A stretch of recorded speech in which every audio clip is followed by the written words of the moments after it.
Bonsoir, bonsoir et bienvenue avec nous ce soir et nous sommes heureux de vous retrouver après notre pause estivale. Bien, ce soir n'est pas une soirée comme les autres puisque vous avez vu, nous sommes 6 personnes autour de cette table. Et pourquoi? Tout simplement parce que on a quelqu'un qui nous fait un retour ce soir. N'est-ce pas, monsieur Olivier Luce-Mourier? Ne seriez pas vous venu une petite fois déjà ici? Si, une fois déjà, oui. Oui, parce qu'il était venu nous présenter son livre « Le Bétain ». Le Bétain, et c'est un livre qui était paru chez Maya. Mais cette fois-ci, Olivier n'est pas venu pour un livre, mais pour une pièce de théâtre. Je vous en parle après. Avant, écoutez, je vais déjà accueillir ma drôle de dame, Justice, par exemple. Bonsoir Katia. Bonsoir Elisabeth. En pleine forme, Ravie de vous Elisabeth. retrouver. Oui. En pleine forme. Après de longues vacances. Voilà. En pleine forme, bronzée, souriante. Dame Justice, ça a repris du tonus. Oui, tout va bien. Alors, tout va bien. Eh bien, évidemment, il y a Charlie. Qu'est-ce que nous ferions sans Charlie? Charlie, Pascal Neveu, notre psychanalyste, mais surtout aussi Pascal, c'est un peu l'âme de notre équipe, hein, Elisabeth? Parce qu'il nous fallait bien un homme avec nous quand même. On n'allait pas vivre sans homme. La parité, avant tout. Hein. Absolument. Et on l'aura ce soir. Ce soir, oui, on a une parité. Mais alors, vous allez vous dire de quoi vont-ils nous parler ce soir? Alors, je vais vous dire sincèrement, on va commencer par une histoire qui n'est pas drôle du tout. Alors, pas du tout. Dont vous avez tous entendu parler, puisque c'est l'histoire de cette pauvre Priscilla Maggiani, cette maman qui avait emmené sa petite fille de 5 ans, qui l'avait retirée, alors attention, présomption d'innocence, mais qui l'avait retrouvée des griffes de son puisque l'enfant avait dit que son papa l'a violée, etc. Donc elle l'avait emmenée en Suisse, et en Suisse, elle y a vécu pendant 11 ans. Elle a été rattrapée par la justice française, puisque la maman a été identifiée, ramenée en France. Elle a été évidemment devant un tribunal, malheureusement, mais Elisabeth va nous en parler, puisque le verdict est tombé, Elisabeth, puisque cette maman a pris 5 ans de prison, si je ne me trompe, et 25 000 € d'amende. Elisabeth? Oui, exactement, 5 ans de prison pour 2 chefs d'accusation, à savoir d'une part l'enlèvement de l'enfant il y a 11 ans, et d'autre part dénonciation calomnieuse, puisque le père de l'enfant avait déposé plainte pour dénonciation calomnieuse, puisqu'elle accusait le père de viol, en tout cas d'agression sexuelle sur sa fille. Et là, actuellement, elle est emprisonnée au Baumettes. Donc, un appel, Elisabeth, tu crois. Il y a un appel de son avocate qu'on va, j'espère, avoir tout à l'heure au téléphone. Myriam Benayoun, au téléphone avec qu'elle nous dise un peu plus de détails, parce que c'est un dossier extrêmement sensible. On en sait, mais sans savoir. Et on rappelle toujours que le père est présumé innocent, que la mère elle-même, d'ailleurs, est présumée innocente. Je crois que nous avons Maître Benayoun au téléphone. Super, génial. Maître Benayoun, vous nous entendez? Oui, bonjour, je suis là. Oui. Écoutez, nous sommes vraiment heureux de vous avoir ce soir avec nous, parce que cette affaire est vraiment une affaire qui nous touche tous ici beaucoup. Est-ce que vous pourriez, Maître, nous résumer un petit peu cette affaire et ce que vous en attendez maintenant en appel? Maître Benayoun, qui est l'avocate de Madame. Oui, Maître Gadj Benayoun, effectivement, l'avocate de Priscilla Maggiani. Alors, Madame Maggiani et Monsieur Chauvet ont été en couple, ont eu un enfant, une petite fille, et se sont séparés. Et cette petite fille, à l'âge de 5 ans, a dénoncé des faits d'inceste. Madame Maggiani a porté plainte en janvier 2011. Cette plainte a été très rapidement classée sans suite. C'est ainsi qu'elle est partie à Paris, vous avez été dans le sud de la France, pour consulter l'unité spécialisée à l'hôpital Trousseau d'enfants victimes de violences sexuelles. Cette unité a diagnostiqué qu'effectivement cet enfant avait certainement été victime et avait fait une information préoccupante à la CRIP du lieu d'habitation de la famille. Suite à cela, Madame Maggiani est redescendue avec son enfant. Comme elle n'avait pas suivi les préconisations du procureur, à savoir remettre l'enfant à son père, elle a été mise en garde à vue pour non-représentation d'enfant. Et c'est lors de cette garde à vue particulièrement difficile qu'elle a décidé de s'enfuir parce qu'elle a compris qu'on protégerait l'enfant. Ce qu'elle a fait dès qu'elle est sortie de garde à vue. Et elle s'est enfuie pendant 11 ans. Elle a été retrouvée en février 2022 par un contrôle inopiné en Suisse. Et depuis, elle est en détention provisoire. Le tribunal correctionnel de Toulon l'a condamnée il y a une dizaine de jours pour 4 chefs d'accusation, non-représentation d'enfants, soustraction d'enfants, dénonciation calomnieuse et dénonciation mensongère. Nous avons fait appel de ces condamnations et nous attendons donc patiemment d'aller en cour d'appel. Si je ne me trompe pas, il y a eu quand même quelques problèmes pendant ce procès, non? Est-ce que vous avez eu, vous, par exemple, la liberté de défendre votre cliente? Alors, ce procès a été difficile, mais on s'y attendait. 11 ans de cavale, un père en colère, son avocat qui le suit depuis 14 ans également, et donc très proche de ce dossier. Effectivement, il y a eu des événements dont le fait qu'on ne m'ait pas laissé finir ma plaidoirie. On m'a coupé au bout d'une heure en invoquant une jurisprudence de 1956, la jurisprudence de Toulouse. Or, depuis, la Cour de cassation a dit que ce n'était pas possible de l'évoquer dans le cadre du pénal, pardon. Donc j'ai injustement été coupée, ce d'autant que les débats doivent être égaux, que M. le procureur de la République a requis pendant plus d'une heure et demie. Donc j'aurais pu encore plaider au moins une demi-heure et que la magistrate n'avait pas, la présidente n'avait pas avant limité le temps de parole. Donc la plaidoirie était libre et je n'avais pas de durée de plaidoirie. Oui, d'accord. Donc votre cliente, en fait, a été, on va dire, frustrée dans cette histoire-là. Ah oui, ma cliente a été frustrée puisque je n'ai pas pu la défendre correctement. Voilà, il y a eu l'incident aussi. J'avais fait venir puisqu'il y a beaucoup de discussions autour des expertises de cet enfant à l'époque. Donc j'avais demandé à une personne spécialisée en psychothérapie de l'enfant, en victimologie et qui a le lieu d'expertise, d'étudier les documents d'expertise et de venir à la barre nous donner son avis d'expert.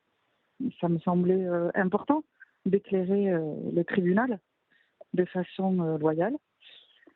Malheureusement, on a privé le tribunal de cet avis puisqu'il a été dit que je n'avais pas le droit de donner des expertises à cet expert ou à cette personne, peu importe, si c'est une expert ou pas, ce qui est complètement faux. Le code de procédure pénale me le permet.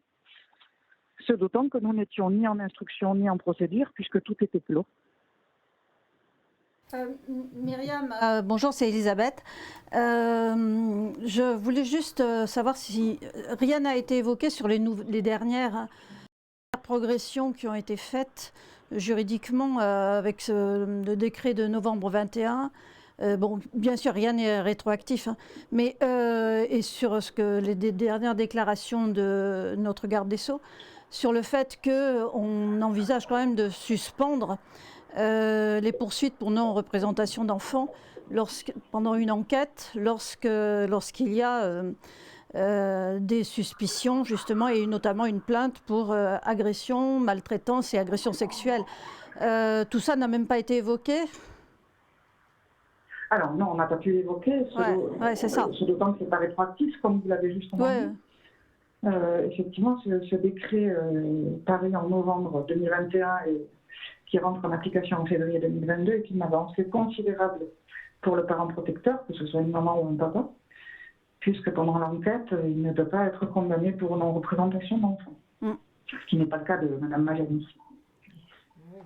Mais alors, une question, Maître Benayoun, la petite est toujours en Suisse, si j'ai bien compris. Elle continue ses études. Oui. La petite continue ses études en Suisse. Elle a été placée sous curatelle, sous la protection de la Suisse. Ah voilà, c'était la question qu'on se posait. Sous quelle protection était-elle placée? Puisque si je ne m'abuse, elle va avoir 17 ans, c'est cela? C'est ça, elle aura 17 ans dans quelques jours. D'accord. Elle refuse de voir son papa. Elle refuse aussi qu'on dévoile son identité, sa photo, son lieu d'habitation et son établissement scolaire. et la justice suisse la protège en ce sens, puisque personne n'a accès à ces informations. Alors moi, si j'ai bien compris, Y compris elle son avait père. écrit une lettre, non, où elle expliquait un petit peu ce qui lui était arrivé avec son papa. Il me semble avoir vu ça, je me trompe ou... Oui, tout à fait. Elle a souhaité témoigner et apporter son témoignage au tribunal. Il lui semblait important, même âgé de pratiquement 17 ans, de dire à la justice française ce qu'elle pensait de son histoire, ce qu'elle en avait vécu, et voilà, de confirmer C'est les une histoire éléments du folle. dossier. C'est une histoire folle, ça, parce que quelque part, cet enfant, bah, c'est la victime. Hein. C'est la victime. La maman est une victime aussi, quelque part, parce qu'elle est en fuite, elle est obligée de se cacher. Là, maintenant, la voilà en prison. Et ben, l'impression que l'on a, c'est que, ben oui, est-ce qu'on a assez entendu les propos de la maman? Est-ce qu'on vous a, vous aussi, assez entendu? Je n'ai pas l'impression. Et nous qui défendons les enfants ici, ben, on est tous vraiment choqués. Pascal, je crois, avec quelque Oui, chose à dire. cher maître, moi je me suis posé une question en lisant bon nombre d'articles concernant votre affaire. C'est la question du juge unique qui visiblement ne Non, s'applique il n'y pas. avait pas un juge. Il n'y avait pas un juge Ok, unique, hein. ça a été raconté dans C'était les bien une médias. composition. Il y D'accord. a eu beaucoup de choses qui se sont dites dans la presse qui Oui. sont fausses. Et- Voilà, et- c'était pas un juge unique, c'est complètement faux. Mais c'est parfait. Très bien de dire effectivement la réalité. Pardon Merci de rappeler la réalité et la vérité par rapport à cette affaire. Et puis, alors j'ai lu également, et vous allez corriger les choses parce que c'est très important par rapport aux auditeurs qui vont aller chercher sur les réseaux sociaux et ailleurs également des choses qui seraient totalement fausses. L'audience aurait duré 5 heures. Alain Chauvet, donc le père, qui était partie civile, aurait dit qu'il ne pouvait pas s'empêcher de penser que sa fille était foutue car aliénée par sa mère. Et ça, c'était une grande Exactement, question. oui, tout à fait. Ça fait partie de la plaidoirie, notamment du procureur, de l'avocat général. Complètement. Oui, tout à fait. L'avocat général a plaidé l'annulation de la mère sur l'enfant. C'est pas l'avocat général, pardon, c'est le procureur de la République. Le procureur de la République. Voilà. Alors, c'est bien ce qui m'a manqué, hein, la plaidoirie, et Ouais. j'avais apporté des éléments assez importants pour permettre au tribunal de juger cette affaire en toute sérénité et surtout pas complètement à charge. Ouais. Des éléments qui venaient des personnes qui vont contacter de Suisse, qui suivent famille, notamment sa pédopsychiatre, la directrice de son école, qui font état d'une jeune fille scolarisée, brillante, complètement saine et sereine, qui a une vie normale avec des amis, qui a des activités, qui n'est pas du tout sous emprise. Voilà, la pédopsychiatre aussi a souhaité apporter un témoignage de plusieurs pages et malheureusement, aucun de ces témoignages n'a été on va dire, utilisé lors de cette audience. Et c'est bien dommage parce que ça prouve bien que Camille n'est pas aliénée, puisque ce sont des personnes qui connaissent Camille dans le cadre de leur milieu professionnel et de façon... Moi, ce qui m'a répétitive, j'ai envie de dire. Moi, ce qui m'a surpris également en lisant tout cela, là j'ai une dizaine de pages sous les yeux, c'est une expertise qui préciserait qu'elle n'a pas de choc post-traumatique, qu'il n'y aurait pas non plus sur un plan gynécologique la preuve du moindre viol, etc. On sait très bien que c'est beaucoup plus complexe que cela. Et puis sur un autre point, pardonnez-moi, ça sera ma deuxième question, et après je vais m'arrêter, c'est que le père aurait dit à la fin que en fait la maman, donc son ex-femme, n'aurait pas été suffisamment punie, si je puis dire. C'est ce qu'il estime. Mais il l'a dit réellement. Il attendait 20 ans. Si on la compare à d'autres fonctions. Alors, pour revenir sur les expertises qui ont eu lieu pendant cette enquête, donc en 2011, ce n'est pas une expertise gynécologique, et ça je tiens à le dire, c'est un examen gynécologique qui a eu lieu à l'hôpital par un assistant gynécologique. Donc, ce n'est pas une personne formée, comme on peut le voir dans les unités médico-gynécologiques. On voit les victimes en principe. Ouais. Et la petite a été examinée pratiquement 4 semaines après avoir vu son père. On le sait tous maintenant, c'est écrit même dans les livres de médecine, c'est scientifiquement prouvé. Ouais. L'enfant se plaignait de pénétration anale et on sait tous qu'au bout de 72 heures, il n'y a que de traces, qu'il faudrait ausculter l'enfant à l'aide d'un otoscope, qui bien sûr n'a pas été fait, et ça se fait rarement sur des enfants aussi jeunes. Elle ne s'est jamais plainte de violence gynécologique, et même si c'était le cas, lui-même peut se reformer en une dizaine de jours. C'est pas moi qui le dis, c'est la science. Donc cet examen, non, cette expertise, comme ça a pu se dire, n'a pas vraiment de valeur. Et d'ailleurs, aujourd'hui, quand vous avez même des rapports des médecins des unités médico-judiciaires, ils mettent bien à la fin de leur expertise que c'est pas parce qu'il n'y a aucune trace qu'il n'y a pas de violence sexuelle, parce que justement, voilà, Tout à fait, ils évoquent les faits que je viens de vous dire. tout à fait. Il y a eu par contre effectivement une expertise psychologique de l'enfant à l'époque, qui met en avant l'aliénation parentale, parce que l'enfant rapporte les faits tout en étant plutôt jovial. Donc effectivement, ça peut interpeller, et c'est pour ça que j'avais fait venir une spécialiste pour qu'elle nous explique pourquoi un enfant peut être dissocié, et quand il est dissocié, comment son corps peut être différent de sa parole. Ceci dit, ce qui n'a pas été pris en compte dans cette expertise, c'est que le jour de cette expertise, l'enfant fait un dessin à la demande de l'expert psychologue, assez évocateur du père, et malheureusement, ça n'a pas pu être évoqué. Oh, ça fait froid dans le dos, maître Benayoun. Ça fait froid dans le dos parce que cette pauvre enfant, c'est quand même elle qui supporte tout cela et qui va le supporter dans les années à venir. Hein. Même si aujourd'hui, elle a l'air d'une jeune fille épanouie, heureuse dans ses études, l'histoire est certainement loin d'être terminée. Eh bien, écoutez, je vous remercie vraiment. Alors là, je vais juste vous rapporter les propos de Mme Majani. Hein. C'est pour ça qu'elle s'est enfuie. C'est pour que sa fille aujourd'hui soit heureuse. Et pendant 11 ans, contrairement à ce que beaucoup de personnes pensent, elle n'a pas ressassé les faits que sa fille a vécu, mais elle a bien tout mis en place et œuvré pour que sa fille ait une vie heureuse. Et je pense qu'elle y est arrivée, même si bien sûr il peut y avoir un traumatisme si les faits sont avérés. Bien sûr.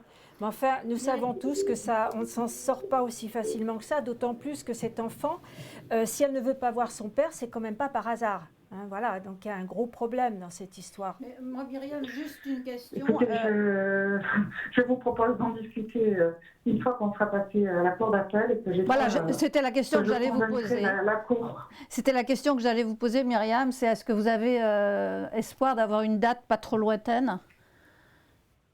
Ah ben on sait qu'ils ont 4 mois puisque Mme Majani est en détention provisoire. Justement. Donc ils ont 4 mois pour me fixer une date. Ben écoutez, en tout cas, franchement, maître Benayoun, c'est très gentil d'avoir été avec nous ce soir parce que je sais que vous avez un emploi du temps chargé. Donc, vraiment, merci 1000 fois. Et puis, c'est avec plaisir qu'on vous recontactera plus tard pour savoir où cette affaire en est parce que c'est vrai que ça nous touche tous beaucoup ici ce soir. Très bonne soirée et encore merci. Merci à vous de donner la parole aux victimes. C'est normal. À vous. C'est normal. Au revoir, Myriam. Au revoir.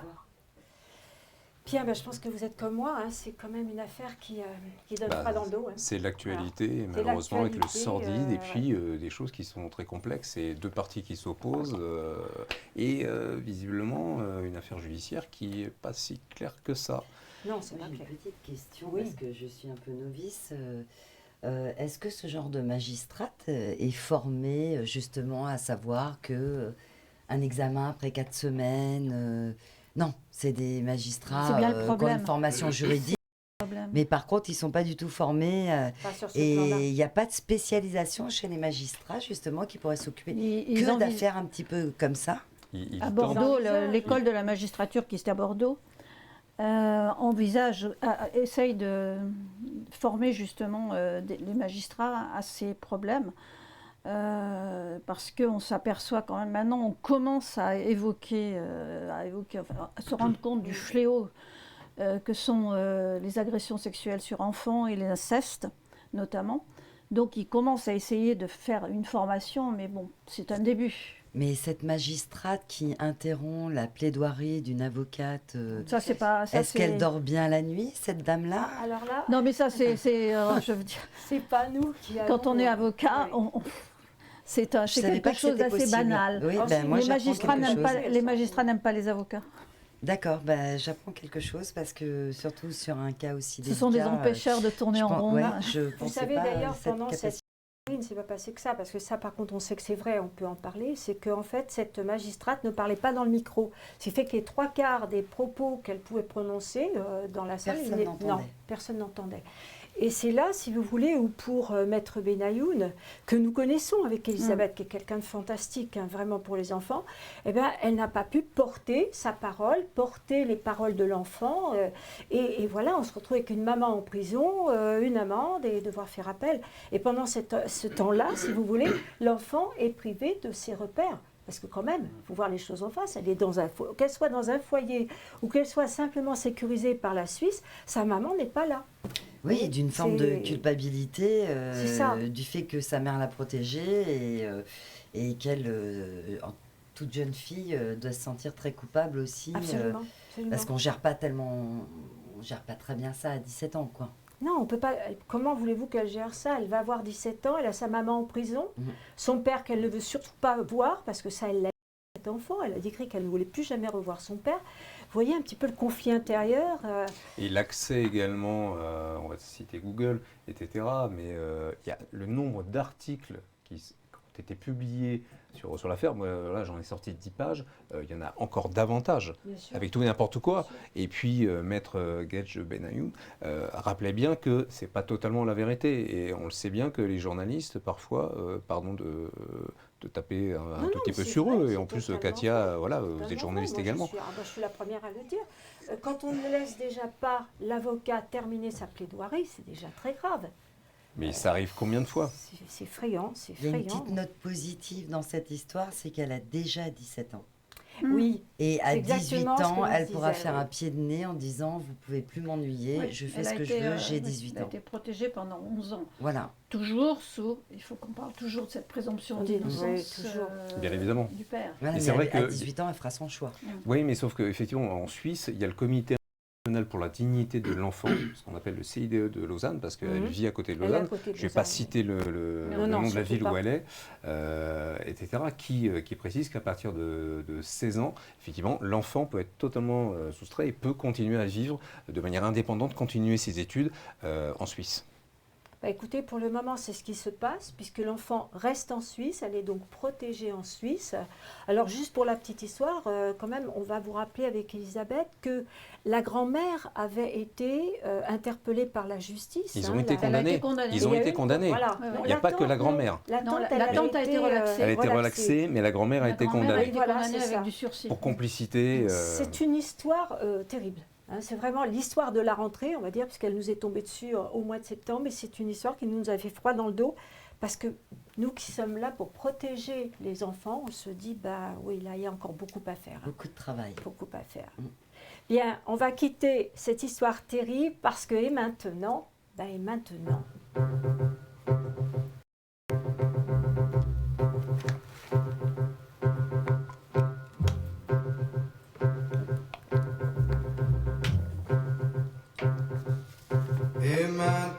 et maintenant, comme nous dit très bien Gilbert Bécaud, et maintenant, nous allons parler du bétain.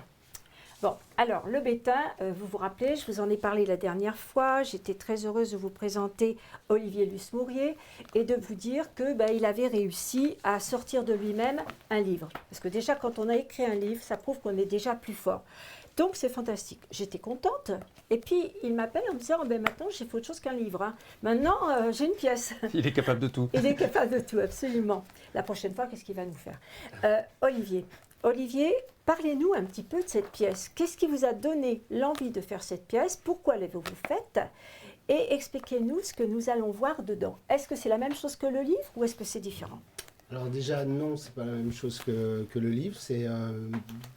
Ça s'inspire énormément du livre. J'ai trouvé une dramaturgie pour raconter un petit peu mon histoire différemment par rapport au livre.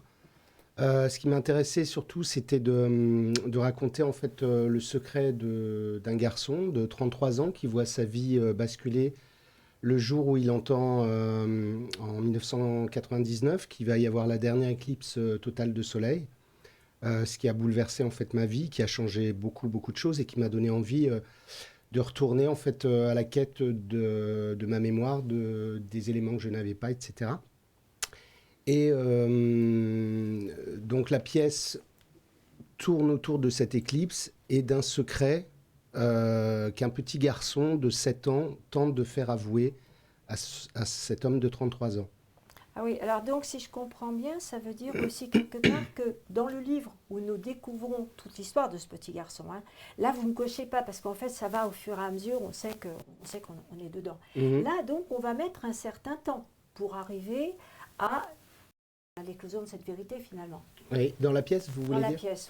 Oui, dans la pièce, oui. En fait, j'ai essayé de faire en sorte que, déjà, de rendre un hommage aux victimes, déjà avant tout, de leur dire que tout est possible, qu'on peut arriver à construire sa vie. Bon, moi, ça a été par la créativité, le dessin, la danse, enfin, par différentes disciplines. Et c'était aussi d'essayer de montrer, en fait, comment, quand on a été déconstruit depuis le début. Là, je suis désolé, c'est parce que j'entendais l'histoire de la petite fille, là, donc ça m'a un petit peu perturbé. Comment, quand on est déconstruit, en fait, justement, comment on essaie de se reconstruire. Et donc, il y a ce garçon que j'ai appelé Axel pour pas le nommer de la même manière que moi. En fait, ben, il va essayer d'aller aux retrouvailles de son enfance et d'essayer de se reconstruire avec tout ce qu'on ne lui a pas dit, les mensonges qu'il a fait, les tromperies, sa douleur, ses souffrances, etc. pour arriver... Ce passé qui en gros lui fait mal, parce que ça fait mal. Ressurgit, ce passé qui ressurgit. Alors vous voyez cette belle rousse là que vous entendez là, il y en a beaucoup qui ont dû la reconnaître, parce qu'en fait, elle s'appelle Sheila O'Connor, qui dit Sheila O'Connor, dit « Bonsoir Prudence, vous allez bien ?» Voilà, bon, vous vous rappelez peut-être, et beaucoup se rappellent de la Boum, hein, puisque Sheila interprétait la meilleure amie de Vic dans la Boum. Donc Pénélope, vous vous rappelez de Pénélope. vous vous rappelez de cette tignasse rousse que nous voyions déjà à l'époque. Elle n'a pas changé. Elle n'a pas changé. Donc, alors, sans aller, on ne veut pas déflorer la pièce, hein, mais malgré tout, vous allez être en fait celle qui va tendre la main à Olivier et l'aider, puisque vous allez être sa psy, en fait. Alors, je dirais que lui aussi me tend la main. Parce que c'est un personnage de psychologue qui va avoir une relation assez spéciale avec son patient, dans le sens où elle garde une certaine distance, mais elle va tomber quand même dans une certaine affection avec lui.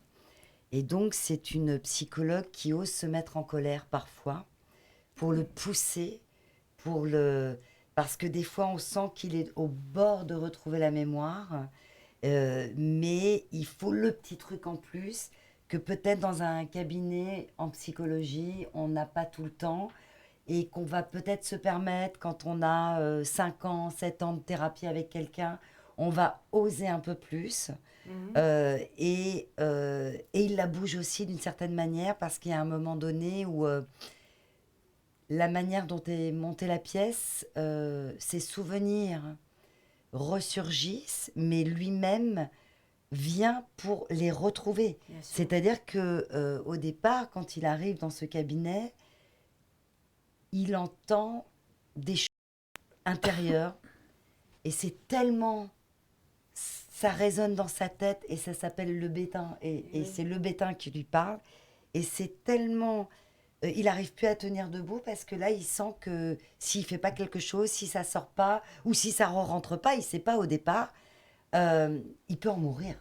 C'est vrai, ça c'est le problème de toutes les victimes, si vous voulez, qui ont besoin de faire ressortir ça pour arriver à se construire après. Parce que la vérité, Olivier, c'est ça, hein. Il fallait bien avancer. Oui, il fallait dire, parce que en fait, c'est des secrets qu'on porte en nous, qu'on a du mal en fait à... Et même encore aujourd'hui, hein, il y a par exemple pour le travail de la pièce, parfois ça a été un peu difficile de raconter certaines choses, mais qui sont nécessaires pour que les comédiens puissent comprendre en fait par quoi on passe. Et oui, avouer un secret, c'est très très compliqué, mais c'est nécessaire. Et même quand on l'a fait une fois, au travers d'une thérapie, je me rends compte aujourd'hui, au travers de la pièce, on le refait une deuxième fois, en fait, quelque part. C'est comme une sorte de poison, en fait, quelque part. Oui, c'est quelque chose, dans en le corps. fait, on a le sentiment que même quand on a dit les choses, les mots sont réducteurs et que, en fait, ça ne reflète pas ce que nous, on a vécu, ce qu'on a ressenti dans notre chair, ce qu'on a ressenti dans notre être. Et en fait, on cherche encore plus de mots, plus d'explications, plus de... Il n'y a pas eu ce qu'on appelle, nous, dans notre jargon psychanalytique, l'abréaction. C'est-à-dire on revit l'événement et puis on s'en libère totalement. Parce que sinon, ça nous ronge et c'est un poison. Je suis d'accord avec les propos d'Elisabeth. Et ça nous tue intérieurement. Ouais. Je suis d'accord avec La seule Olivier. différence, c'est que quand on n'a pas révélé son secret, Oui. en fait, on a des espèces de leitmotifs comme ça, des bribes de choses qui nous reviennent constamment, mais c'est toujours les mêmes. Et c'est comme un film où d'un seul coup, il se remettrait systématiquement au même endroit, et donc on revoit des images perpétuelles. Quand on a révélé son secret, c'est plus du tout la même chose, parce qu'il y a une continuité un petit peu dans les souvenirs, mais on a tout le temps l'impression, même là, en répétition, j'ai l'impression que les gens comprennent, enfin, bien sûr qu'ils comprennent, mais j'ai l'impression que c'est jamais suffisamment fort, ça va jamais suffisamment loin pour retranscrire ce que la chair, en fait, ne peut pas, enfin, oui, notre peau ne peut pas, ce qu'on ne peut pas ressortir avec notre peau, je ne sais pas comment. L'empreinte. On comprend. L'empreinte. Mais par Alors, contre, si je peux bien continuer sûr, dans le sens bien de ce sûr. que tu dis, moi j'ai le sentiment, avec Yvan, qui incarne ce jeune Justement, on va homme parler d'Yvan, et là. qui parle des souvenirs Super. à travers des choses super belles que fait Yvan. Moi j'ai le sentiment, avec le travail avec Olivier, bien sûr on a des moments de douleur, mais on a des vrais moments de souffle, de légèreté. Dans le travail, on rigole. Et donc, l'autre jour, je lui disais, et quand on va pouvoir jouer, il y a des choses comme ça qui vont partir dans le cosmos, dans l'univers, et que lui va se sentir plus léger parce que, ça, d'une certaine manière, même si c'est son secret, ça ne lui appartiendra plus complètement parce qu'il y aura une énergie d'un public et que le fait que ce soit porté par nous qui sommes des personnages de fiction, et en plus, le regard qu'il a dans sa mise en scène, Olivier, est très positif. Et on raconte quelque chose de très grave.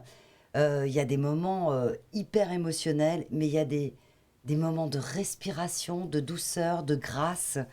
Et ça, je le dis pour les gens qui veulent venir nous voir, c'est très important parce que justement, il a eu, Olivier, ce pouvoir de transformation. Il l'a dans les mains, il l'a dans la tête, il l'a dans les tripes. Et ça, c'est sa nouvelle empreinte. C'est de la transmission, c'est vrai. Et c'est pour ça, Yvan Ballandras, parce que en fait, Yvan, vous avez un rôle terrible, hein, puisqu'en fait, Olivier vous a confié le...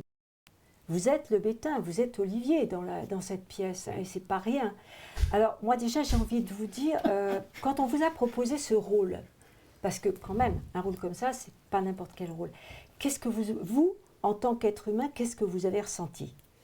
Alors déjà, dans un premier temps, quand Olivier m'a proposé le rôle, j'étais très fier parce que je suis monté sur Paris pour me lancer dans le métier de comédien. Et voilà, je l'ai rencontré l'hiver dernier pour intervenir dans sa pièce de Noël en tant que danseur. Oui. Voilà, parce que je suis issu de la danse. Et voilà, on a fait une rencontre, une très belle rencontre. Je lui ai parlé de mes projets, il m'a parlé de ses projets. On s'est tout de suite rendu compte qu'on allait dans la même direction, qu'on avait beaucoup de ressemblances, beaucoup de points en commun et beaucoup de différences aussi. Donc voilà, moi c'est une très grande fierté de représenter Axel, Olivier, dans ce rôle. C'est beaucoup de travail. Donc voilà, c'est pour Mais ça alors, que... justement, ma question, je vais un petit peu l'approfondir. Quand on est chargé de porter à l'écran, hein, ou sur une scène de théâtre, quand on est chargé de porter la souffrance d'un petit garçon, Oui. alors qu'on ne l'a pas vécu soi-même, comment fait-on ? Eh ben, c'est ce dont Olivier parlait tout à l'heure, c'est la nourriture. C'est la Pour les nourriture. comédiens, en fait, c'est des heures et des heures et des heures de conversation pour savoir ce qui s'est passé, comprendre ce qui s'est passé. Par exemple, d'être allé chez un psy, c'est une chose qui m'est jamais arrivée. Donc voilà, qu'est-ce que c'est qu'un psy ou une psy, qu'est-ce que ça fait, combien de temps ça dure, À quoi ça sert? à quoi ça sert. Ah oui. Donc voilà, c'est de la nourriture. On s'alimente à travers de conversations, à travers de plein de choses. Et voilà, c'est du travail. C'est beaucoup De travail, et beaucoup ça de doit travail. être beaucoup de fierté aussi pour vous d'avoir un rôle pareil, parce Ouais, que carrément. Franchement, c'est carrément la vie que vous allez porter. Là. Carrément. Et c'est pour ça que je ferai tout pour... Il y a un côté phisique, bien évidemment. Totalement. Physique dans votre interprétation qui est vraiment fabuleuse, magistral. Parce que ce qu'on ne peut pas dire, ce que disait Olivier tout à l'heure, il y a des choses que lui-même ne peut pas exprimer par la parole, Oui. qu'il ressent dans son corps. Et c'est vrai que cette expression physique, elle permet finalement de dire beaucoup plus de choses que par la parole, par les mots. Alors on peut le dire, c'est vrai qu'on a eu la chance d'assister tous les trois au filage voilà, ces derniers jours. Filage, pour les gens qui ne savent pas, c'est... C'est comme une couturière un petit peu. Mais nous n'avions pas d'éclairage. D'ailleurs, on joue la pièce en entier. Et ce qui était fascinant, c'est de voir vos jeux, tous les deux. Yvan, qui a un jeu, je crois que c'est 95% du temps, il est sur scène, mais il explose totalement. Et ce qui nous a marqué, en dehors du fait qu'on a tous, j'en suis convaincu, versé quelques larmes, c'est qu'il y a des moments où moi-même j'ai pu rigoler parce qu'il y a des expressions très drôles. Par exemple, j'en citerai qu'une, pignouf. Il y a des termes comme ça que seuls les moins de 20 ans, enfin les plus de 20 ans, pardon, connaissent. Les plus de 20 ans. Il nous a demandé ce que ça voulait dire d'ailleurs, Yvan. Et puis d'autres choses. Et il y a une telle dynamique, il y a un tel message profond, etc. Mais voilà, ça file tout seul, en fait. C'est vrai. Et Pascal, Elisabeth, on s'est fait la même réflexion à la fin. On a regardé notre montre, on a dit, mais ça fait 1h30 que... Oui, on ne l'a pas vu passer. Et ça, c'est certainement le plus beau compliment qu'on puisse vous faire. C'est qu'on ne s'est pas ennuyé. On n'a pas vu passer le temps. L'idée, c'était vraiment L'idée, c'est de faire en sorte que les gens qui vont voir déjà quelque chose qui n'est pas forcément... comment je pourrais dire, agréable à certains moments d'entendre ou de voir. Il y a quand même la voix d'un petit garçon dans la pièce, qui est un jeune comédien de 7 ans. Donc il y a des cris, il y a des choses, il y a ses souffrances, etc. C'était vraiment que ce soit comme la vie, c'est-à-dire quelque chose qui coule, qui passe, comme une espèce de flux comme ça, perpétuel. Il y avait une chose que je voulais dire, Yvan, il parlait de souffrance tout à l'heure. Et moi, en fait, c'est pas tellement la souffrance, c'est surtout, j'ai essayé de lui transmettre le fait que c'est la lutte permanente. C'est-à-dire que j'ai pas envie de donner raison à ceux qui ont voulu me tuer. Donc c'est de continuer, c'est de lutter. Parce que les victimes, en fait, ce qu'on se rend pas très bien compte, c'est que curieusement, même si elles souffrent beaucoup, même si elles ne peuvent pas exprimer les choses, elles sont toujours en vie et elles luttent. Alors, elles luttent comme elles peuvent, avec les moyens qu'elles ont, avec la connaissance et leur éducation. Mais en tous les cas, elles sont toujours bien là et elles essayent à tout prix de trouver le chemin de sortie pour s'en sortir. Ça, c'est totalement vrai, parce qu'une victime, elle n'a pas le choix. Ou elle reste complètement la tête, on va dire baissée, sous l'eau, ou alors elle se bat. Et on se bat tout le temps. Il n'y a pas de moment où on ne se bat pas. Pour une victime, c'est ça. Et il y a un message d'espoir, de toute façon, et la toute fin, bon, on ne va pas raconter on racontera la pas pièce, la fin, mais l'autre jour, on me demandait, il y avait une personne qui me demandait, en fait, de lui résumer la pièce, donc j'étais incapable de lui... parce que ça fait tellement partie de moi que je ne peux pas... je ne sais pas comment la raconter. Et en fait, je lui disais, si je dois résumer la pièce, en fait, vous me voyez, je suis en vie, c'est ça la pièce. C'est un très beau résumé. Alors là, tout à fait. Tout à fait. Être en vie, avoir envie d'aller encore plus loin, de partager avec les autres, parce que là, en fait, vous avez partagé, Olivier, avec vos acteurs, mais avec nous. Ouais. Et les spectateurs qui vont être là. Oui, j'espère. Ils ont intérêt à être nombreux, parce que sinon, ça ne va pas aller. Vous êtes stressé ou pas? Un peu. Commence, mais c'est du bon stress. C'est du bon stress. Il y a quelque chose que j'aimerais préciser aussi. Olivier a choisi une équipe de gens très sensibles. Et il règne sur les répétitions beaucoup d'amour, beaucoup de tendresse. Et quand on va travailler le matin, c'est pas lourd, quoi. Quand on va répéter, alors qu'on pourrait penser que pour un sujet comme ça, et alors pas du tout, parce qu'il y a énormément de bienveillance mais vraiment de douceur. Il y a quelque chose de doux sur ce projet, et Olivier nous apporte ça, et aussi toutes les séquences dansées, même s'il y a des séquences de danse fortes qui expriment la douleur, il y a aussi des moments de grâce et où on respire un peu comme ça. Et voilà, je tiens vraiment à le dire parce qu'on est dans le vivant, dans le pur vivant, dans le sens où c'est un survivant qui devient vivant. Il y a C'est beaucoup ça. de musique aussi. Voilà, il y a beaucoup de musique. Il y a des chansons, hein. Et nous, tous les comédiens, là, on n'est pas tous au complet, mais on porte vraiment la pièce avec vraiment une espèce de force. Mais c'est pas calculé, je n'ai pas d'autre moyen de le formuler. On est porté comme ça. Voilà, on est très fiers parce qu'on sait que ce sont des spectacles nécessaires. Mais en plus de ça, on est dans quelque chose de tendresse très puissante, quoi. Oui, c'est vrai, nous on l'a ressenti, hein, ça. Nous on a ressenti cette tendresse, on a ressenti aussi de la part d'Olivier l'amour qu'il a pour ses comédiens, parce qu'il faut le dire. J'allais dire, c'est très sensible, en ça. ce qui concerne Sheila, elle rend hommage à une dame, enfin vraiment à cette femme que je porte tous les jours en moi. Cécile. Qui est Cécile Salle, qui est vraiment avec qui j'échange, qui est très malade et qui suit ce projet. J'arrête pas de lui dire, très fière, elle me renvoie aussi des choses. Donc ça, Sheila le porte, mais comme je souhaitais qu'une comédienne le porte. Et Yvan, curieusement, on a quelque chose en commun qui m'a beaucoup troublé au tout début où on s'est rencontrés. C'est qu'il a un frère jumeau. Ah oui. Et j'ai perdu un jumeau. Et en fait, Yvan représente un peu aujourd'hui, ça c'est curieux à dire, mais il représente un petit peu comme mon petit frère que j'ai pas connu, que j'ai pas eu, etc. Donc je vais voler un petit peu son petit frère à lui, qui s'appelle Étienne, son jumeau à lui. Mais ça aussi, c'était quelque chose de très troublant pour moi aussi quand j'ai rencontré Yvan. Et c'est intéressant ce que vous racontez parce qu'on en discutait avec Katia, je crois hier au téléphone, hier soir au téléphone. Je me suis dit, est-ce que j'aborde le sujet ?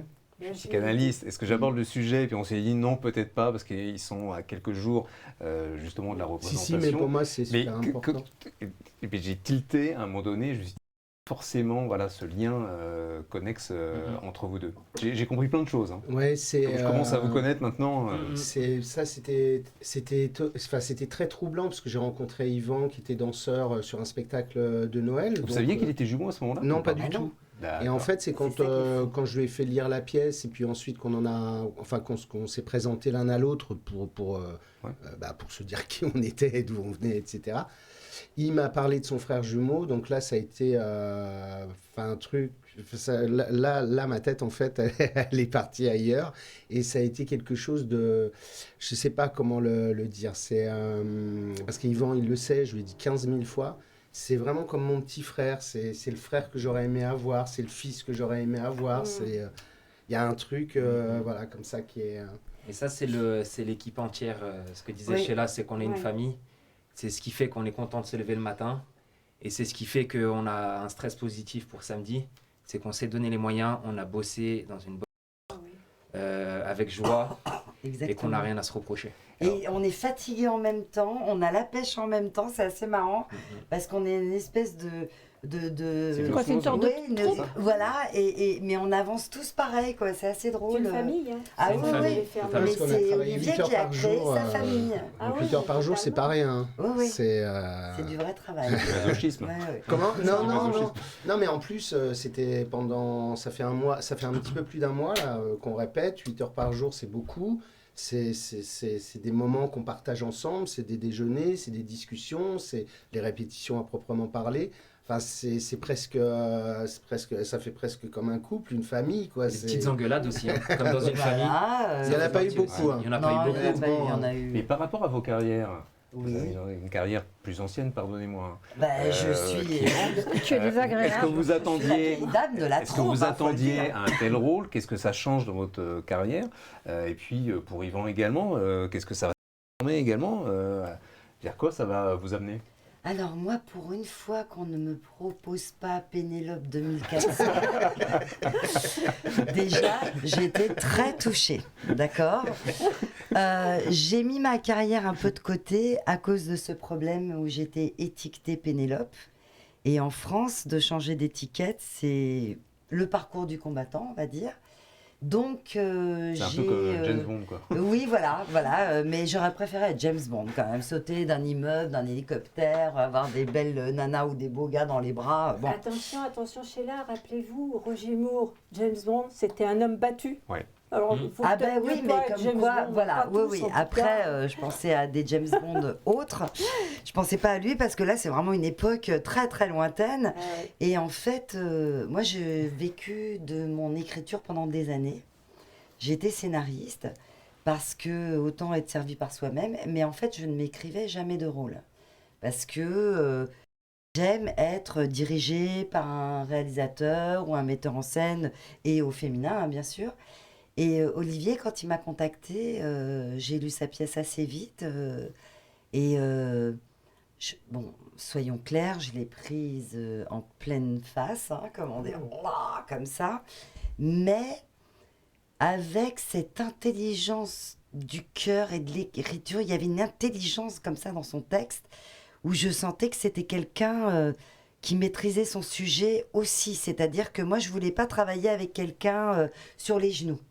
Je voulais quelqu'un qui avait la force de se transformer parce que pour nous, c'était important on s'appuie sur lui, il s'appuie un petit peu sur nous, mais nous, on s'appuie, on l'appelle, est-ce que là, ça va? Est-ce qu'on a nos doutes? Là, on fait les comédiens avec notre metteur en scène, vécu ou pas vécu. Ça, c'est vraiment la partie victimaire. On l'a vu dans la répétition, d'ailleurs. Voilà, Il était très près. Là, on lui demande, on lui pose des questions comme ça. Et là, on n'a pas affaire à Olivier le petit enfant, on a affaire à Olivier, notre patron. Vraiment, mais dans le bon sens du terme. Dans le bon sens du terme. Le metteur en scène. Voilà, notre metteur en scène. Et donc, quand on s'est rencontré avec Olivier, je lui ai dit, moi, je dis oui au texte, mais maintenant, je veux dire oui à toi, quoi. Voilà, je veux te rencontrer. J'ai vu quelqu'un de positif. On a bien rigolé, on a eu de l'émotion aussi. On a eu un espèce de truc comme ça, un feeling sans fioriture, quoi. Boum, c'est tombé sur la table, plaf, c'était là. Moi, j'aime bien ce rapport-là, et toi aussi, tu as ce rapport-là avec les gens. En fait, toute la troupe, on est des gens très entiers. Et ça aussi, ça fait du bien par rapport au métier qui, des fois, se regarde un peu beaucoup, s'écoute parler, tout ça, voilà. Et quand il m'a présenté Yvan, alors là, pareil. On a eu un truc, mais hein, franchement, en plus, il est beau comme un dieu. Alors, moi, j'ai de la chance. Là, je peux tenir un beau gars dans mes bras pour lui dire hein, ça fait du bien. Et non, mais pas vraiment, sur le divan. Non, pas sur le divan. Non, mais sincèrement, on a eu vraiment comme ça une espèce de. Ça a pris. Voilà, tout simplement.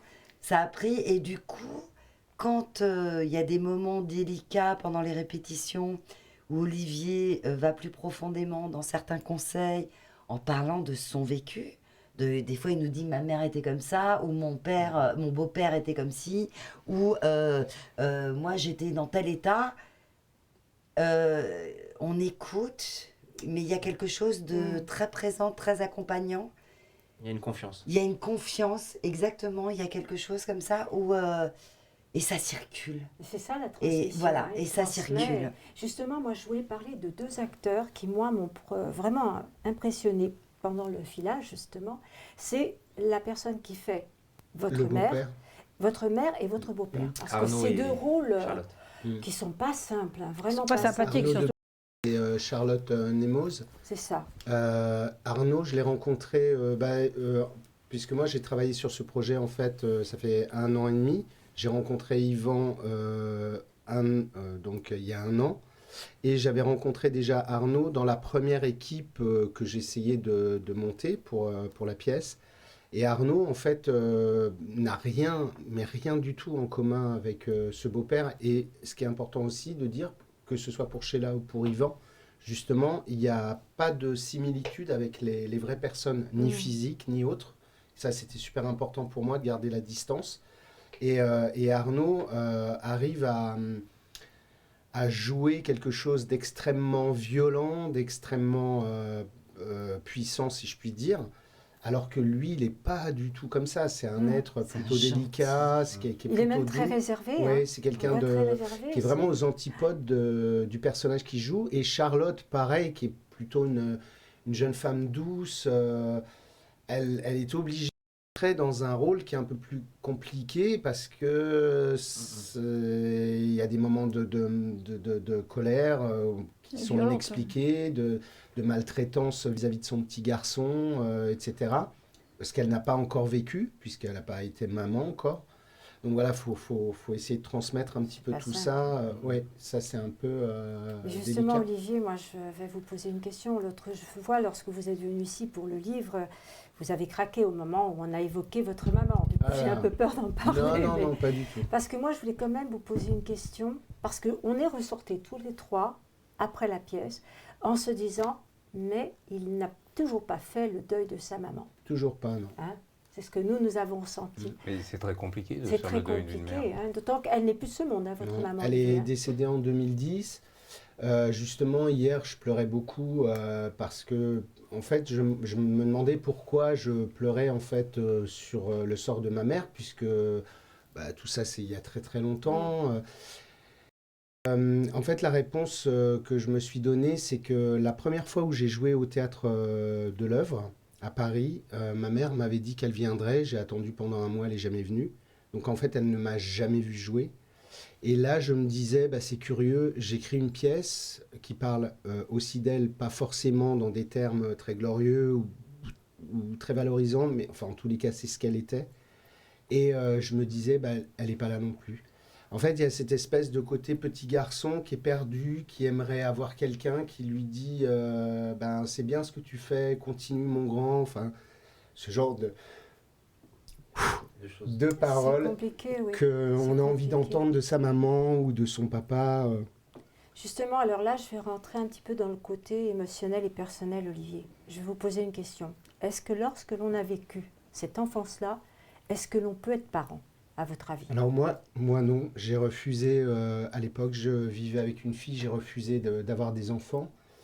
C'est pour ça que je disais que Yvan, c'est un peu comme mon fils, parce que aujourd'hui, je me rends compte qu'à l'âge que j'ai, je pourrais être papa si je le voulais. Je parle de mon état paternel. Auparavant, j'aurais pas pu, puisque j'étais l'enfant qui n'avait pas grandi, donc j'aurais pas pu être papa, parce que je pense que j'aurais malmené mon enfant. Donc je ne voulais surtout pas prendre ce risque à aucun prix. Donc j'avais dit non à la jeune fille avec qui je vivais à l'époque. C'est très compliqué aujourd'hui. Quand je regarde un enfant, en fait, j'ai mal pour lui. Je me vois forcément enfant, donc j'aime beaucoup les enfants, mais il y a une sorte de chose comme ça qui me fait beaucoup de peine. Fait beaucoup de peine. Non, je crois. Enfin, C'est compliqué, hein? Ouais, non, j'aurais pas pu être papa. Non, parce qu'être papa, c'est vrai qu'il faut être très, Mais très sûr de soi et J'en croire en ai eu soi, c'est envie, tout. en revanche. Il faut savoir quand même que j'en ai eu envie plein de fois. Et ça a été une d'ailleurs avec la femme avec qui je vivais à l'époque, enfin la jeune fille, parce qu'elle était jeune, parce qu'en fait, elle ne comprenait pas pourquoi je ne voulais pas avoir d'enfant. Et moi, je savais intuitivement que comme j'étais resté cet enfant, je ne voulais pas reproduire ce que ma mère avait fait, c'est-à-dire que ma mère, en fait, c'est elle qui a pris ma place d'enfant. Donc je n'avais pas envie, si j'avais une petite fille ou un petit garçon, d'un seul coup de me retrouver à prendre sa place, parce que par projection, il y a une forme de jalousie, d'envie, enfin je sais pas comme les mots qu'on peut mettre dessus. Et j'ai pas envie, c'est-à-dire qu'une fois que un être est né, il est là et enfin, chaque erreur que vous commettez, malheureusement, ça influe sur sa vie future et j'ai pas envie de prendre ce risque. Quoi. Et aujourd'hui, alors, Olivier, imaginez J'aurais pas aujourd'hui... d'enfant. Il est désespéré. Moi, je vous ai vu en contact avec des enfants Non, mais et oui, vous êtes... Oui, j'aime les enfants, mais j'aime beaucoup les enfants, ça me touche les enfants, mais je travaille aussi avec des enfants, mais Mais En assumer la responsabilité totale. non, je pourrais pas, c'est trop... Il est trop vieux en fait maintenant. Non, c'est Je pas vous ça, entends. c'est que quand on a souffert en fait enfant, je pense que malgré tout ce qu'on peut dire et penser, je pense qu'on retransmet notre peur de souffrance, reproduire. ouais, puis la peur de reproduire en premier, mais aussi la souffrance qu'on a subie De ne pas être à la hauteur. ouais, et puis je sais pas, par exemple, ma mère me retransmettait continuellement sa nostalgie, ses propres failles d'enfant, son propre abandon, etc. Donc quand je pense à elle, et même petit garçon, quand je pensais à elle, ben, je souffrais pour elle parce que je ne comprenais pas, moi, en tant qu'enfant, en fait, qu'est-ce qu'elle avait, pourquoi elle était toujours triste, pourquoi elle était toujours dans la nostalgie, pourquoi tout ça.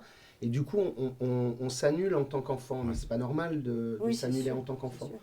Mais C'est ce qu'on vrai appelle les que- mécanismes de oui, répétition, c'est ça, en mais fait. c'est vrai ce On qui a répété. sa maman a eu une enfance terrible, hein, parce qu'on le découvre dans la pièce, mais, Ouais. et dans le livre Mhm. d'ailleurs.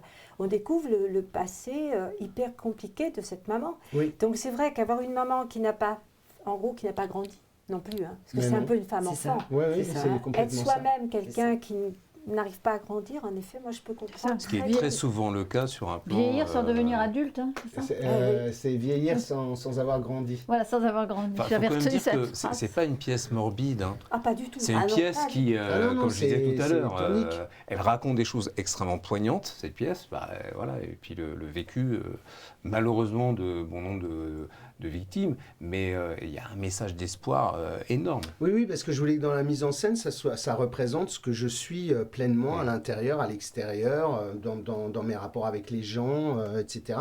Je voulais que ce soit tonique, que ce soit vif, que ça bouge comme la vie, quoi. C'est pour ça qu'il y a de la danse, c'est pour ça qu'il y a de la musique, c'est pour ça que... Moi, la vie, c'est quelque chose... Alors, c'est très étonnant et paradoxal, la vie ne représente rien, mais curieusement, la vie représente quelque chose d'énorme. Mais si je veux être sincère, par rapport à la douleur, elle ne représente rien. Alors, Yvan n'a pas répondu à ma question. Qu'est-ce que ça va changer dans votre parcours? Parce que danseur, acteur, une pièce quand même qui est hyper forte, un rôle... Ah, il est musclé, oui, le rôle. c'est le moment de Tout le point de dire. vue, voilà. À tous les niveaux. Mais qu'est-ce que ça va aussi changer? les musclés. C'est pour ça que je dis musclé. C'est qu'à tout point de vue. Bah écoutez, l'expérience elle est énorme. J'en apprends tous les jours. Après voilà, moi je suis sur le moment, donc je préfère pas penser à ce qu'il y a après. Je suis concentré à fond dans le projet. Et voilà, c'était la danse avant. Il y a beaucoup de danse aussi encore, donc c'est très bien pour moi. J'adore la danse, j'adore l'acting, j'adore le théâtre. Mais le sujet en soi, vous Ah, n'attendiez pas, j'imagine, je ne sais pas si vous connaissiez malheureusement ce qui arrive à quand même un Ah non, grand non, bien pourcentage sûr. de la Ah non, non, mais population. moi, Il a ça- pu ah faire non, des c'est clair. découvertes, oui, quand même. Ouais. hein. Bien Et sûr, alors totalement. Puis moi, j'ai vraiment une histoire complètement différente où c'est là qu'on se rend compte, enfin, que je me suis rendu compte de la chance que j'avais d'avoir une vraie famille, des gens qui m'entouraient et voilà, qui m'aiment. Donc j'ai beaucoup de chance et voilà. Donc, Non, mais vous avez ouvert les yeux quelque part, Yvan, sur une réalité que vous ne connaissiez bien pas. sûr, totalement. Parce que j'en profite pour rappeler quand même qu'il y a 3 enfants par classe qui ont été victimes d'inceste. Bien sûr. Quand on compte une C'est quantité. 10%, c'est 10% de la population. Alors, et encore, on se demande si c'est pas plus. Hein. On se pose des Je suis questions. d'accord. Mais quand on sait ça, quand vous avez découvert ça, vous avez dû ouvrir de grands yeux. Parce Ah, que moi, le petit j'ai- copain à côté de vous à l'école était peut-être un Ouais. de ces enfants-là. Non, bien sûr. Et c'est pour ça que là, j'ai hâte d'être samedi, de prendre mes parents dans les bras et de Je comprends ça. les câliner le plus fort possible. Mais c'est clair que ça m'a ouvert les yeux et que voilà. Moi, je voulais demander à Olivier, j'espère que je peux en parler. Ah oui, on peut parler de tout. Hein. Il y a quand même un mystère encore dans votre vie Qui est... concernant votre père. Ah oui, bah ça, oui, malheureusement, je sais pas qui il est, le vrai père géniteur, je ne sais pas qui il est. En revanche, c'est marrant, j'en ai parlé il n'y a pas très longtemps, bah, je crois que c'est avec toi, Sheila. En fait, ça m'intéresse même plus aujourd'hui de savoir qui il est, parce que je me rends compte que ça m'a permis aussi de rester dans un côté imaginaire, de pouvoir le fantasmer, de l'imaginer comme j'avais envie qu'il soit, parce que plus le temps évidemment passait, plus ça risquait d'être un vieil homme, et je me voyais pas à 40, 50 ans aller retrouver un homme qu'en aurait, je sais pas, 80, 90, et je lui dirais quoi, et enfin si je saurais, je pense que je saurais lui demander, lui dire des choses, au moins savoir qu'est-ce qui s'est passé entre ma mère et lui, pourquoi il n'est pas resté, voilà, ce genre de choses, mais au final, de temps en temps, j'ai eu un manque de par le passé, parce qu'encore une fois, j'aurais tellement aimé que quelqu'un me dise je suis fier de toi, c'est bien ce que tu fais, continue, etc. Mais en même temps, j'ai rencontré des gens aussi dans ma vie, comme Nicole, ma prof de théâtre, comme Cécile, dont Sheila joue le rôle. C'est des gens qui m'ont tellement donné peut-être plus que ce qu'un parent pourrait donner, en tous les cas, au moins dans la confiance de ce que j'étais en train de faire, que du coup je me dis, bon bah voilà, puis j'ai une image de l'homme aussi qui n'est pas forcément très très Oui, c'est pour ça. positive. Parce qu'on le voit un peu planer un peu comme un fantôme dans la pièce, y compris d'ailleurs dans le livre. Mais on le voit un peu planer quelque part. Bah oui, parce qu'à l'époque, là, j'avais encore espoir de me dire, tiens, peut-être que ça serait bien que je le retrouve lui aussi, parce que j'ai quand même retrouvé toute la fratrie de ma mère, dont personne ne m'avait jamais parlé, que je connaissais absolument pas. Et comme par hasard, ça s'est produit au moment où ma mère décédait. Je retrouve tous ses frères et sœurs. J'ai quand même retrouvé ma grand-mère à l'âge de 92 ans, dont on m'avait caché l'existence. Et j'ai pu profiter d'elle pendant 2 ans. Quand elle est morte, l'infirmière m'a téléphoné en me disant, je voulais vous dire qu'elle n'arrêtait pas de dire que vous étiez son soleil. Bah, rien que ça, je me dis, ouais, parce que j'avais besoin, moi, de retrouver une famille, quoi, la mienne. Après, elle était ce qu'elle était, mais je m'en fiche. Ce qui compte, c'est de savoir qui sont nos grands-parents, enfin nos racines, d'où on vient, qui on est, quoi.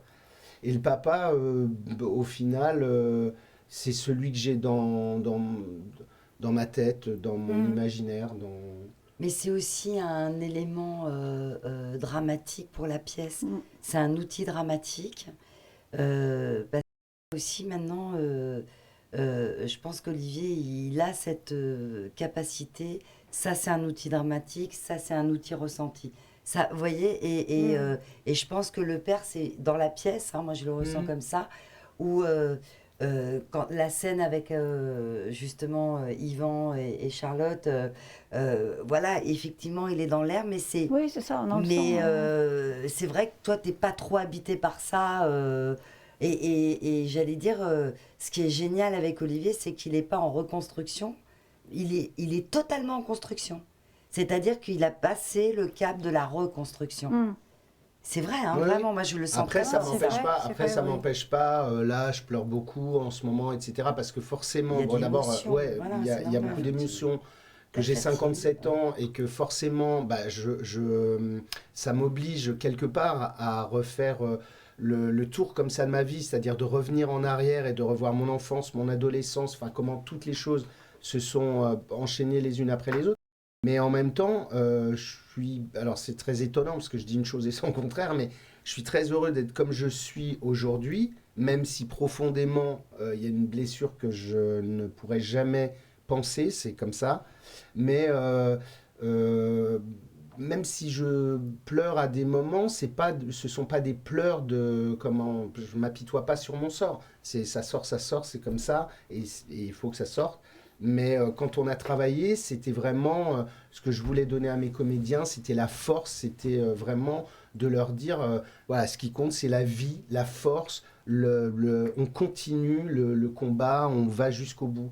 Et c'est ce que je voudrais vraiment, si jamais il y a des victimes connues ou non reconnues dans la salle, qu'à un moment donné, si elles sont en état de doute et vraiment de mal-être, de leur dire mais putain, lâchez rien, continuez, trouvez votre voie, il y a forcément une personne, un chemin, quelque chose qui va faire que obligatoirement, vous allez vous en sortir. Alors là, Et je alors suis d'accord avec vous, Olivier, parce que ça me fait rebondir sur un reportage qui est passé sur France 3, là, c'était hier ou C'était- avant-hier. ouais.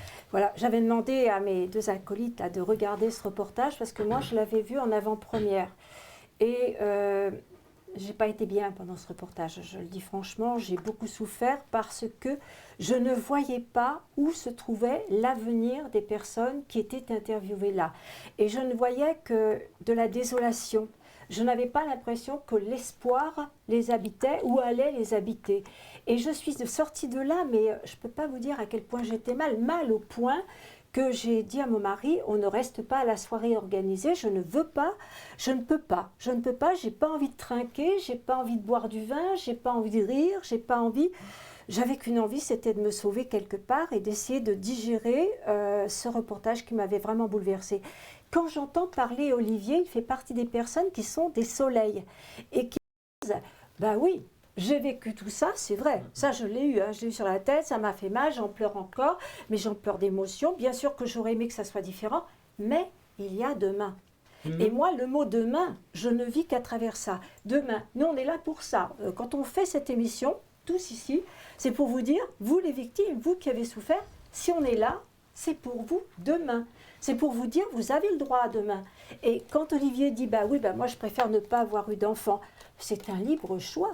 Vous pouvez même ne jamais rien avoir vécu de tragique et ne pas avoir faire envie d'enfant, d'enfant. bien C'est Bah, pas- cela dit, j'ai dit, Voilà. je ne voulais pas avoir d'enfant et je n'avais pas eu d'enfant. Cela étant, pendant ma vie, j'ai rencontré des personnes qui avaient des Bien sûr. enfants et que j'ai quand même élevés comme si c'était mes enfants. Voilà, c'est ça. Mais Donc, prendre la décision de faire un enfant, Non, ça, c'est autre chose. encore C'est une autre autre chose, démarche. Oui. c'est une autre démarche, on est d'accord. Mais moi, ce que je trouve fantastique quand même, Olivier, c'est le chemin que vous avez fait, parce que là, je vais me tourner vers vous deux.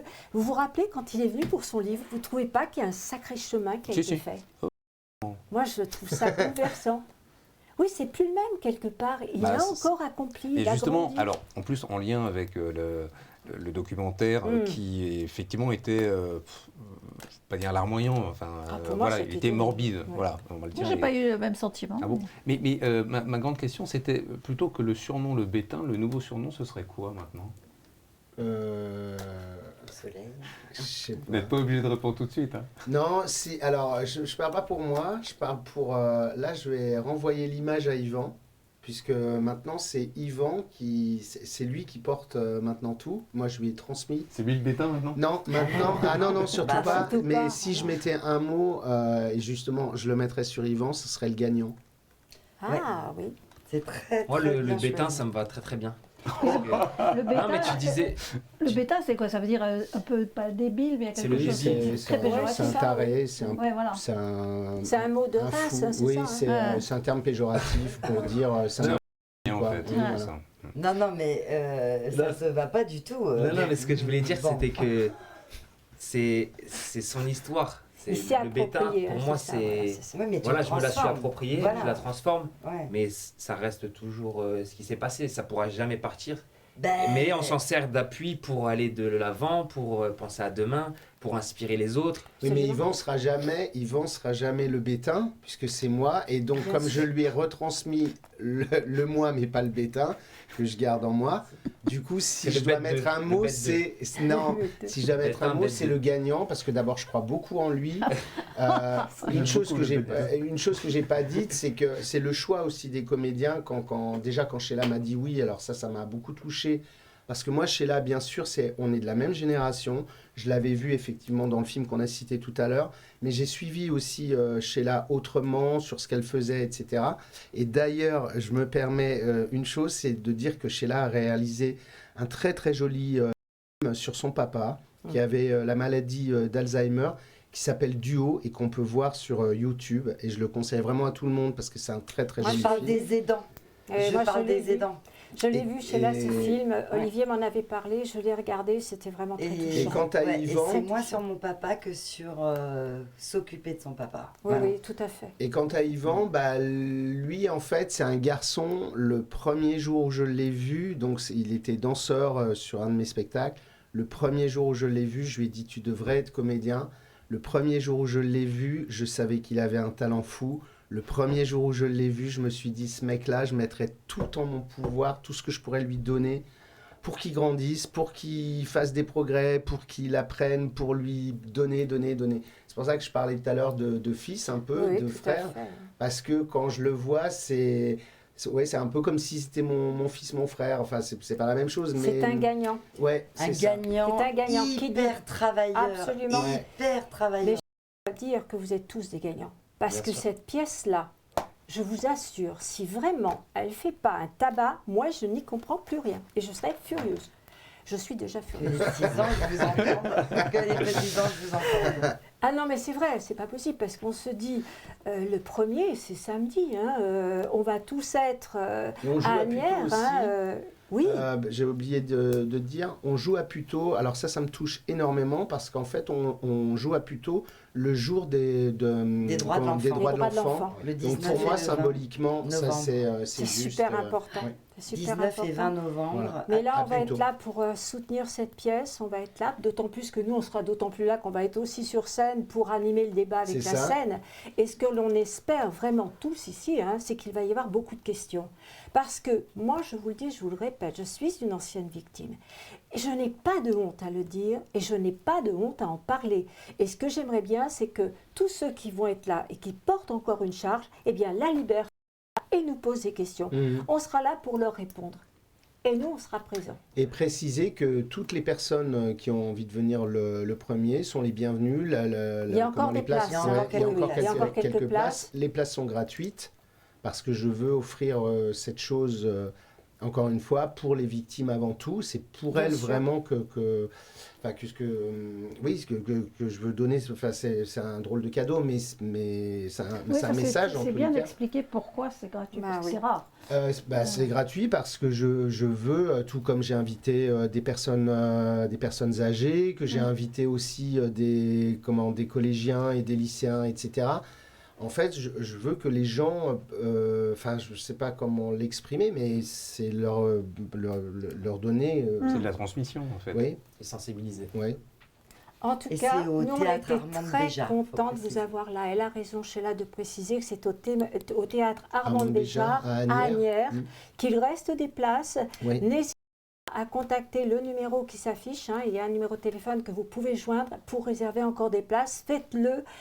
Vous ne pouvez pas rater ça. Hein. Ah On non, est d'accord, c'est, c'est impossible. On Impossible. vous attend. On vous attend. C'est très bien desservi, il y a un parking en dessous, Ouais, Il y a un bus, métro, il y a le un métro, bus. il y a Oui, oui. voilà. Il n'y a Sur la pas place de la d'excuse Non, pour il y a ne pas aucune venir. excuse. Il y en a Exactement. Il y a un aucune. métro. En plus, un RER, samedi soir. bus. Bah, c'est mieux que de Pareil, regarder donc voilà. Colombo ou autre chose à la Ça télé. dépend. Ou la boum. On- Ou la boum. Oh la boum, ah bah ouais. Eh bien, écoutez, nous, on va vous remercier d'être venus là C'est ce nous qui soir. vous remercions. Merci. Nous avons vraiment été heureux de vous accueillir.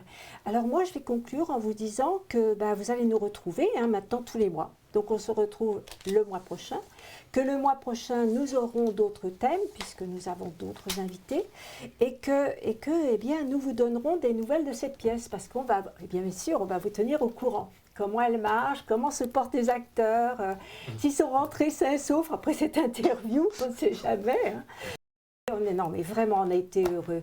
Et maintenant, moi, je vous dis très bonne soirée, très bon mois jusqu'au mois prochain, et on vous embrasse tous. À bientôt. À bientôt. Merci.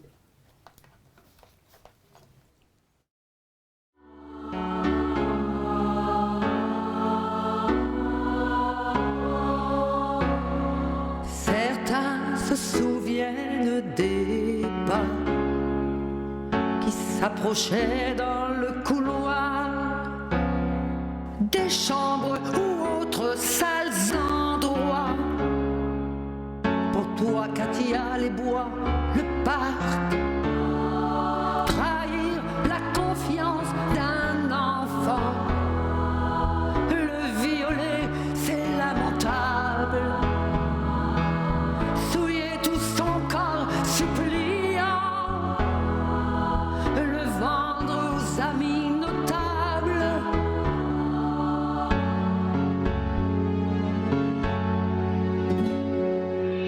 Les pères, grands-pères, oncles et cousins, prédateurs vivants sous vos toits, menaces Vincent, enfant et bambin, d'un air sadique et sournois. Toutes ces vies que vous cachez par vos vices et sales discours.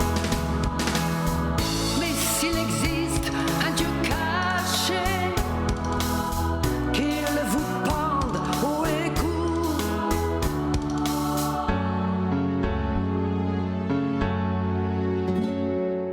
Le mal est là dans le cœur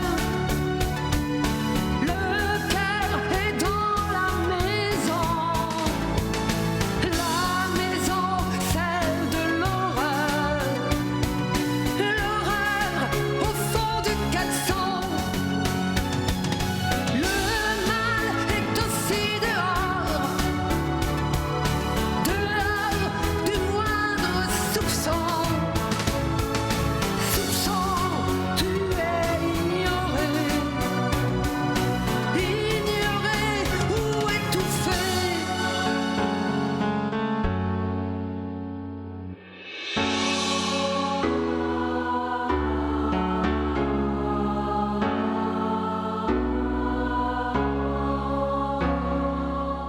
Il y a-t-il un rang pour ce geste?